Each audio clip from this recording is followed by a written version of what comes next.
ज़्यादातर पेरेंट्स मुझसे पूछते हैं कि मेरा बच्चा ना अग्रेसिव हो जाता है, खुद को मारता है या दूसरों को मारता है, तो मैं क्या करूँ? अग्रेशन की क्या वजह है? तो ये चीज़ें काफ़ी कॉमनली मुझसे पेरेंट्स पूछते हैं। तो इस बारे में मुझे आप लोगों के साथ अपने व्यूज़ कुछ शेयर करने थे। मेरा नाम रीना सिंह है, मैं एक ऑक्यूपेशनल थेरेपिस्ट हूँ और पिछले 25 सालों से मैं फैमिलीज़ के साथ काम कर रही हूँ, बच्चों को सपोर्ट कर रही हूँ। तो चलो, मैं आपको अपने पॉइंट्स शेयर करती हूँ। तो पहली चीज़ ना, जब हमको बच्चे का अग्रेशन दिखाई देता है तो हमको ये समझना है कि बच्चा अग्रेसिव क्यों हो रहा है। मैं आपको एक एग्जांपल देती हूँ। ये बच्चा मेरे पास आया और अगेन देखो, हर एक बच्चे का सेम रीज़न नहीं होता है। मैं आपको जनरल एक एग्जांपल के साथ शेयर कर रही हूँ। बट ये बच्चा 13 साल का है, इसको ऑटिज़्म का डायग्नोसिस है और इनके पेरेंट्स का मेजर कंसर्न यही था कि ये अग्रेसिव ज़्यादा हो जाता है। अब क्या होता है कि जब ये स्कूल जाता है, पहली बात तो इसको पता नहीं है। आप मतलब उसके हिसाब से सोचो, ठीक है? उसको पता ही नहीं है कि भई मैं कितने बजे स्कूल जाऊँगा। उसको ये नहीं पता मैं कितने बजे वापस आऊँगा। उसको ये नहीं पता है कि उसके स्कूल में उसके साथ क्या होने वाला है। उसको ये नहीं पता है कि एक पीरियड में मेरे साथ क्या-क्या एक्सरसाइज़ेज़ होने वाले हैं। उसके पास कोई चॉइस नहीं है कि वो बता सके कि मुझे ये एक्टिविटी पसंद नहीं आती है, मुझे वो एक्टिविटी पसंद नहीं आती है, ठीक है? तो इस तरीके से ये बच्चा स्कूल जाता है। अब कई बार क्योंकि घर पर भी उसके साथ एक्सरसाइज़ेज़ हो रही हैं, ज़बरदस्ती से हो रही हैं, तो ये घर पर भी परेशान है, जिसकी वज़ह से ये सही से सो नहीं रहा है। अब आप उस स्टेट में अपने आप को डालिए और अब ये बच्चे को वो लोग स्कूल लेकर जा रहे हैं। तो इसके पास ज़बरदस्ती एक्सरसाइज़ कराई जा रही है। तो जब एक लिमिट आती है ना कि इसको पता ही नहीं क्या होने वाला है, कब होने वाला है, कैसे होने वाला है, परेशान है, क्या हो रहा है, तो फिर और इसके पास लैंग्वेज नहीं है ये एक्सप्रेस करने के लिए कि मैं अनकंफर्टेबल हूँ, मैं परेशान हूँ। और लैंग्वेज नहीं है, ना इसके पास कोई कार्ड है, ना इसके पास कोई ऐप है जैसे कि आवाज़ या प्रोलोक्यो टू गो, तो कुछ नहीं है। सेंसरी चैलेंजेस हैं कि नहीं, वो कम्युनिकेट नहीं कर सकता है। तो अगर मेरे पास एक ऐसा बच्चा है, जैसे ये मेरे पास आया, नई जगह पर आया मेरे पास, अब ये अगर बात करता तो ये मुझे पूछ सकता ना कि तुम कौन हो? तुम यहाँ पर मेरे साथ क्या करने वाले हो? तुम कितनी देर मेरे साथ काम करोगे? अ, मेरे ऊपर कुछ ज़बरदस्ती तो नहीं करोगे? अब ये ऐसा कुछ भी नहीं पूछ सकता है। तो फिर ये क्या करना शुरू किया इसने मेरे पास आकर, ऐसे-ऐसे इसने क्या कहते हैं रॉकिंग शुरू कर दी। फिंगर्स अपने मुँह में डालकर बैठ गया। 13 साल का लड़का। अगर हम अब इसको बिहेवियर्स देखें तो हम बोलेंगे कि मुँह में क्या फिंगर डाल के बैठ रहा है? ये ऐसे रॉकिंग क्या कर रहा है? तो जब मैं इसके पास गई तो इसने फिंगर्स मुँह में डाल दिए। तो मुझे लगा कि अच्छा, ये अनकंफर्टेबल है क्योंकि मैं इसके पास आ रही हूँ। तो जब मुझे ये लग रहा है कि बच्चे को जगह के बारे में पता नहीं है, तब इम्पॉर्टेंट है कि हम उसके लिए पैरेलल टॉक करें और उसको क्लैरिटी दें विजुअल्स के साथ कि हम क्या करने वाले हैं, क्यों करने वाले हैं, और उसको उसका स्पेस दें। ये सब ज़रूरी है क्योंकि ये बच्चा बड़ा बड़ा है ना, 12-13 साल का बड़ा लड़का होता है। तो जब मैं इसके पास गई, इसने मुँह में उँगली डाली, तो मैंने बोला, अच्छा तुमको अनकंफर्टेबल लग रहा है, तुम थोड़ी देर रुकना चाहते हो, कोई बात नहीं, मेरा नाम रीना है, मैं तुम्हारे साथ काम करूँगी, थोड़ा-सा हम लोग मिलकर एक्सरसाइज़ करेंगे। फिर मैंने उसको घड़ी दिखाई और मैंने कहा, देखो, जब ये बड़ा काँटा अभी 1 पे है, जब ये बड़ा काँटा 5 पे आए, तब तक हम एक्सरसाइज़ करेंगे, फिर तुम ब्रेक टाइम ले लेना। अब मैंने जब उनके पेरेंट्स को पूछा तो वो लोग विजुअल शेड्यूल यूज़ नहीं कर रहे थे, घड़ी नहीं यूज़ कर रहे थे। अब मैंने उसको इतना बताने के बावजूद जब मैं उसके पास गई, वो अनकंफर्टेबल था, वो ऐसे दूर हट रहा था मुझसे। तो जब वो दूर हट रहा था, इसको हम अवॉइडेंस बिहेवियर्स कहते हैं, यानी कि बच्चा बता रहा है कि मैं तुम पे भरोसा नहीं करता, तुमको ट्रस्ट नहीं करता हूँ, क्योंकि मुझे नहीं पता तुम मेरे साथ क्या करने वाले हो। ठीक है? तो ये जो छोटे-छोटे क्यूज़ हैं, इनको मैं बिहेवियर देखने के बजाय मैं इसको वर्क समझूँगी कि भई मैं बच्चे के साथ इंटरैक्ट करने में इन क्यूज़ को पिकअप करूँ। तो मैं उसके पास नहीं गई क्योंकि वो दूर जा रहा था मुझसे। मैंने उसको कुछ टॉयज़ दे दिए, थोड़ी देर बैठने दिया। जब वो मुँह में उँगली डालता था, पेरेंट्स यूजुअली मुँह से उँगली निकाल देते थे कि ऐसे नहीं करते, ये गलत है या व्हाटएवर। अब वो इससे और परेशान, क्योंकि अगर मैं मुँह में उँगली नहीं डाल पा रहा हूँ एज़ अ चाइल्ड, तो फिर इसका मतलब है कि फिर वो और क्या करेगा कि खुद को सेटल रख सके। जब हम भी स्ट्रेस्ड आउट होते हैं, कोई च्यू करने लग जाते हैं, खाने लग जाते हैं, जिससे हम अपने आप को रेगुलेट करते हैं। तो ये हुआ। अब मैंने कहा इसके साथ मुझे इवैल्यूएशन करना है, तो इसको हम लेटने बोलेंगे। तो जब वो नहीं लेट रहा, तो हम पकड़ के बच्चे को, चलो लेट जाओ, एक्टिविटी करनी है। तो हम ज़बरदस्ती करा देते हैं, हम बच्चे की बॉडी को टच करते हैं। और जब हम बच्चे को पकड़-पकड़ के कोई चीज़ कराते हैं, तो हम बच्चे को एक किस्म से अननोइंगली ये मैसेज देते हैं कि तुम्हारी बॉडी बाउंड्रीज़ मेरे लिए इम्पोर्टेंट नहीं है। देखिए, कभी-कभार ज़बरदस्ती करनी पड़ती है, कभी-कभार क्या कहते हैं, मुझे बच्चे को पकड़ के काम कराना पड़ेगा, मैं समझ सकती हूँ। मैं सिर्फ़ ये कह रही हूँ कि जब इस बच्चे के साथ ये बहुत ज़्यादा हो जा रहा था, तो ये वायलेंट हो रहा था। वायलेंट होना या अग्रेसिव होना, उसका वजह ही है कि बच्चा अनकंफर्टेबल है। तो अब मैंने इस बच्चे के साथ फिर क्या किया, मैंने इस बच्चे को एक्सप्लेन किया कि क्या चाहिए। जब हम लोग स्ट्रेस्ड आउट होते हैं किसी भी वजह से, जब मैंने ना इसके पास गई, एक तो उसने उँगली मुँह में डाली, एक तो उसने रॉकिंग शुरू कर दिया, और जब उसने मुँह से उँगली निकाली तो उसने आवाज़ें निकालनी शुरू कर दी। अब ये सब उसका तरीका था ये बताने का कि मुझे अनकंफर्टेबल लग रहा है, मैं यहाँ पर सेफ़ नहीं फ़ील कर रहा हूँ, मुझे यहाँ पर ऐसे लग रहा है कि तुम लोग मेरे साथ क्या करोगे? तो मुझे कोई ऐसी जगह दो जहाँ पर मैं खुद को सेफ़ फ़ील कर सकूँ, ये मुझसे कह रहा था। देखिए, बात नहीं कर रहा था, बट वो बिहेवियर्स दिखा रहा था जो हमको पिकअप करना है कि बच्चा हमसे क्या कम्युनिकेट करना चाह रहा है।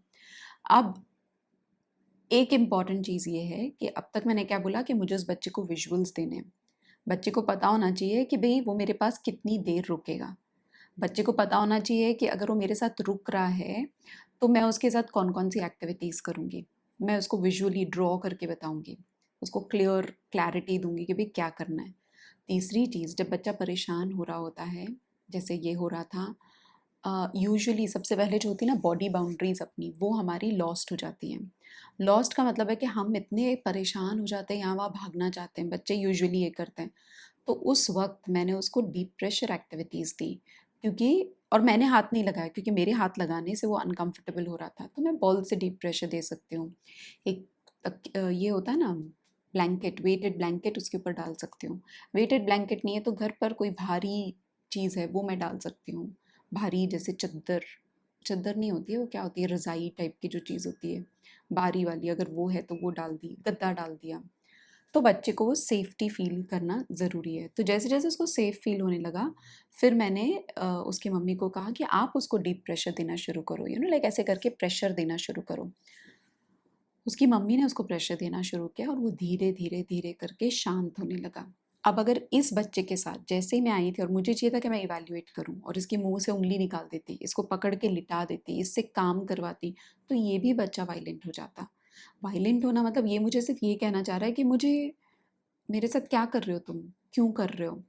और स्कूल में जब ये बच्चा जाता है तो इसके साथ हर एक चीज़ पकड़-पकड़ के कराई जाती है, ज़बरदस्ती कराई जाती है। तो बच्चा फिर अग्रेसिव होता है, मारता है या खुद को मारता है। तो ये बच्चे का कम्युनिकेशन है। तो इस बच्चे के लिए एक तो जैसे मैंने कहा विजुअल्स, दूसरा मैंने कहा कि सेंसरी नीड्स को मुझे समझना है कि जो बिहेवियर्स आ रहे हैं वो ऐसे, हाँ भाई ठीक है, मुँह में उँगली डाल रहा है तो ओरल मोटा दे दो ऐसे करके मैं काम करूँगी तो वर्क नहीं करेगा। उस बिहेवियर को पूरी तरीके से एक होलिस्टिक पर्सपेक्टिव से अगर मैं देखूँगी तो फ़ायदा करेगा। तो वो दूसरी चीज़ हो गई कि मैं उसके सेंसरी जो डाइट होती है वो उस तरीके से दूँ जो उसको उस वक़्त ज़्यादा ज़रूरी है। अगर मैं उस वक़्त उसको झूले पे बिठा देती, वेस्टिबुलर इनपुट दे देती तो और पता नहीं अनकम्फ़र्टेबल होता कि नहीं होता। बट अगर बच्चा जब भी परेशान हो रहा है तो पहली चीज़ जो हमेशा ज़्यादातर वर्क करती है वो है डीप प्रेशर, और दूसरा होता है प्रोप्रियोसेप्शन। तो अगर मैं इस बच्चे को वॉक पर ले गई, इसके साथ चलते-चलते मैंने अगर बात की तो फ़ायदा होगा। तो विजुअल्स हम यूज़ करेंगे, सेंसरी डाइट उस तरीके से इस्तेमाल करेंगे कि बच्चे को इस वक़्त क्या ज़रूरत है, ये मुझसे क्या माँग रहा है। तीसरी इम्पॉर्टेंट चीज़ है कि बच्चे को किसी न किसी तरीके का मैंने कम्युनिकेशन का स्ट्रैटेजी देना है। कल ही मैं एक पेरेंट से बात कर रही थी और मैं इनको पूछ रही थी कि बच्चा कैसा है? अब इनका बच्चा वर्बल है, ये भी बहुत ज़रूरी है समझना।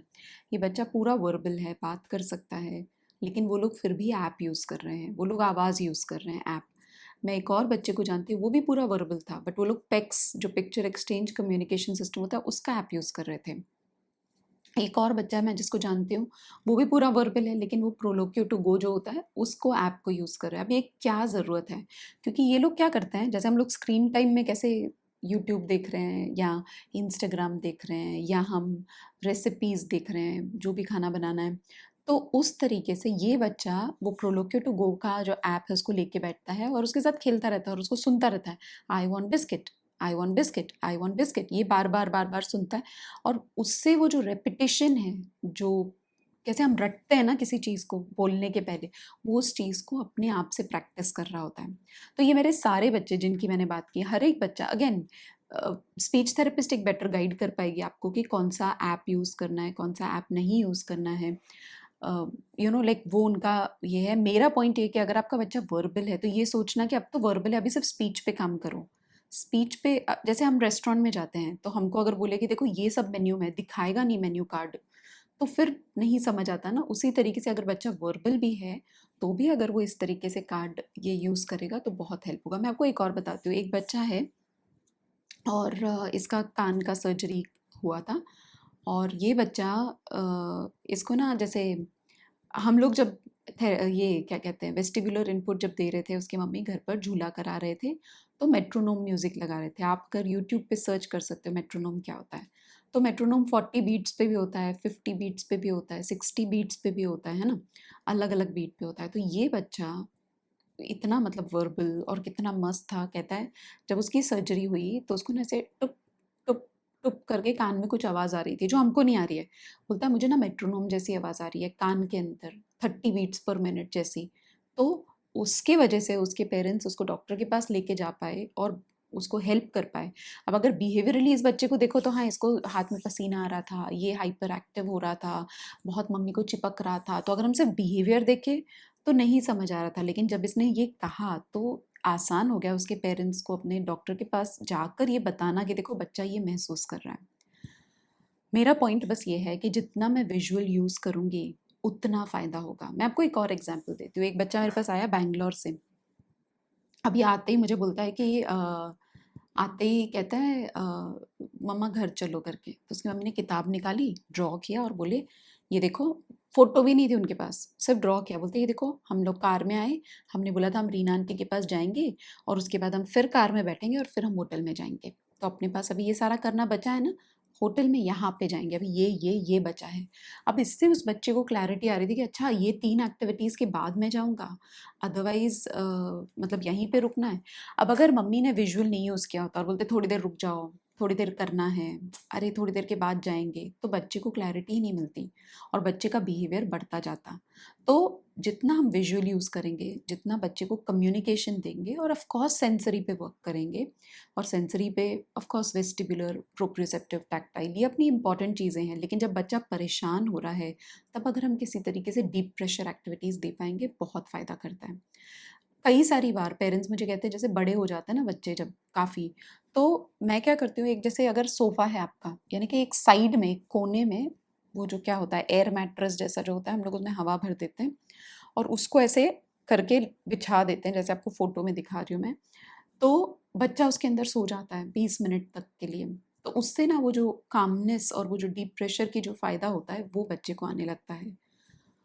मेरा पॉइंट बस ये है कि अगर आप देख रहे हो कि मेरे बच्चे का बिहेवियर प्रॉब्लम हो रहा है, हाँ, नींद मैटर करेगी कि बच्चा सही से सोया है कि नहीं, क्या खाया है, पेट तो नहीं दुख रहा है, वो मैटर करेगा, है ना? मेडिकल चैलेंजेस भी कई बार होते हैं जिनको ना, जैसे मेरे पास एक और बच्चा आता था। इस बच्चे को भी ऑटिज़्म का डायग्नोसिस है, लेकिन जब ये बच्चा हाइपर हो जाता था, खुद को मारता था, तो किसी को समझा नहीं, सब लोग सेंसरी सेंसरी के चश्मे से ही सब कुछ देख रहे थे। और जब हमने कहा इसको डॉक्टर के पास लेके जाओ, सैड है लेकिन 1-2 डॉक्टर्स ने कहा ऑटिज़्म में ये बिहेवियर्स होते हैं करके। तो अराउंड आई थिंक 2 महीना तक ये बच्चा परेशान था। ये लोग डॉक्टर्स के पास जा रहे हैं बार-बार, और तीसरे डॉक्टर के पास जब गए तो पता चला, और जब उन लोगों ने पूरा टेस्ट किया कि इस बच्चे के पेट में, और उन लोगों ने कौन-सा टेस्ट किया मुझे याद नहीं, बट उसके पेट में अल्सर्स थे।